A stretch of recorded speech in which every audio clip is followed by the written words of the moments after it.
why you should raise your prices if you want to make more money. So let's say we have two different businesses. Let's say we have two different coaches, okay? And they're both fitness coaches. So we have Coach 1 and we have Coach 2.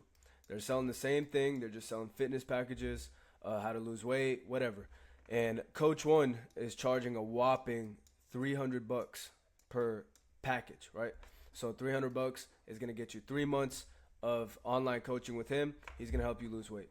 Coach number 2 is charging packages of $3K for 3 months, okay? So now let's see what happens.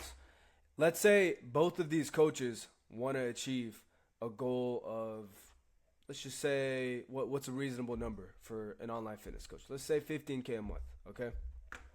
Coach number 1, in order for him to get to $15K a month, is going to have to sell 50 packages every single month if he wants to make 50K a month, 15K a month, okay?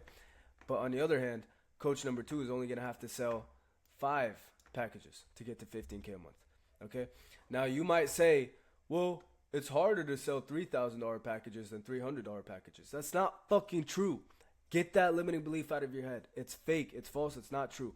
And the reason is because some people have money and some people don't.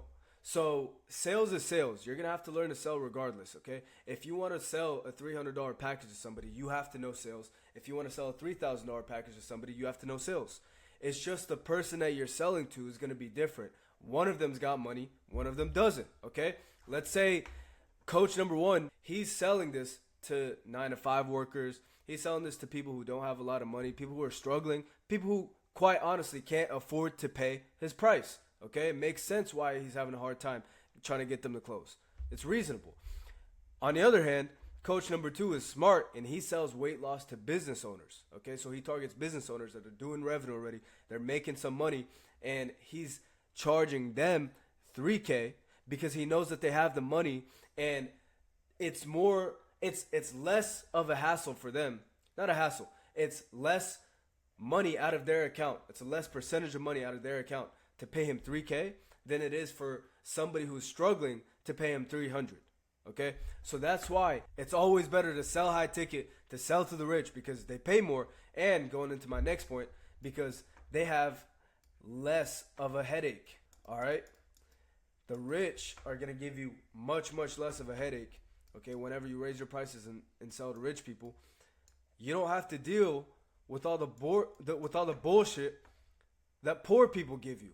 Lower ticket clients always give you the worst headache, and it makes sense because going back to the last point, if that's the last $300 they had in their account, or it's a third of the money that they had saved up, or whatever, they need to make this work, right? They need to either make money with this or lose the weight or whatever it is that you're selling, right? They need to make it work because they're desperate. This is their last chance, okay?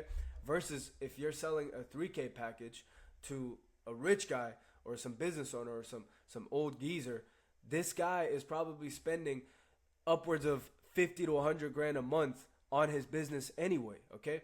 And a lot of that money is going into different events, into different types of coaching, consulting, opportunities, whatever it is that you're selling, right? He's probably already spending a lot on his business or on himself. So to him, it's just another expense. And if it doesn't work out, oh well, big deal. So many other things haven't worked out for him, and he's used to failing before he succeeds. Versus people who don't have a lot of money aren't used to failing because that's the reason they're failing in the long run in the first place. They don't like to fail in the short run to succeed, and that's why they fail in the long run.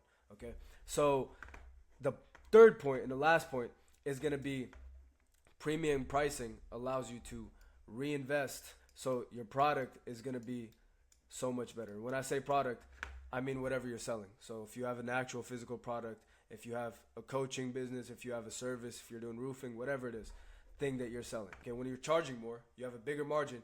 You keep more of the money that you make because once you pay out the expenses, the rest of this 3K is going to be all profit. Now you get to take that, reinvest it back into your business, reinvest it back into yourself, and provide a better product for your customers or your clients. Okay? Versus on the other hand, if I can move this, on the other hand over here, Coach 1, thinking he's all smart, thinking he's going to get away with selling some bullshit $300 packages, he's going to have a worse product than you. And because of that, he's going to have worse reviews. He's going to have less referrals. He's going to have worse word of mouth. He's going to have negative word of mouth. You're going to have positive word of mouth because you're a smart coach or a smart business owner and you charge premium pricing for your services. And because of that, you get to keep more profit, reinvest it back into the business, make more money for yourself, and provide a better experience for your clients and your customers. Okay? My name is Motaj. I'm the founder of Moon High Marketing, and we've scaled multiple clients to multiple seven figures. And if you want my agency to help you scale, fill out the link in the description down below.